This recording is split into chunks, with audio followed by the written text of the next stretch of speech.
Lyra was cursed, though her affliction seemed to the casual observer like a blessing bestowed by the gods. She was born with the kind of arresting beauty that made people stop in the middle of a sentence, the kind that didn't just fade into the background but demanded attention and, inevitably, resentment. Her hair was the rich, deep color of dark honey, her eyes a startling, clear green framed by impossibly long lashes, and her features were sculpted with a precision that felt almost mythological. But the world, as it often does, confused admiration with affection. Lyra didn't have friends. She had spectators and rivals.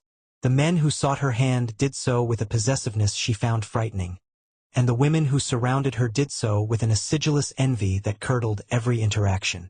To be so unblemished in a world full of hard work and struggle was seen not as a gift of nature, but as an unfair theft from the common pool of grace.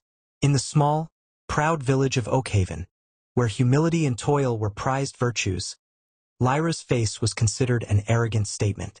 The other young women, whose hands were calloused and whose laughter was easy, viewed her as a foreign object, too delicate to share their burdens, too perfect to understand their flaws. If Lyra spoke, her words were dismissed as trivialities from a shallow mind. If she was silent, she was judged as haughty and aloof, conserving her flawless image for better company. The elderly women, steeped in folklore, whispered that she must be vain, that she used her appearance as a weapon or worse, that she was favored by a darker, older magic that would eventually demand a terrible price. The constant, low hum of malice became the air she breathed. She attempted to make her hands clumsy, her clothes simple, and her voice quiet, but nothing mattered. Her existence was a reproach to the less fortunate, and for that, she was hated. The most painful incident occurred during the annual winter solstice festival. Lyra, wanting desperately to belong, had spent weeks weaving a delicate, utilitarian basket for the raffle. As she laid it on the display table, she overheard Alara, the miller's daughter who had been her kindest childhood acquaintance, speaking to a friend. "Why does she even try to offer charity?" Alara hissed, her eyes fixed on Lyra's perfect profile. "Everyone only sees the moon reflected in her eyes, not the rot she hides in her heart."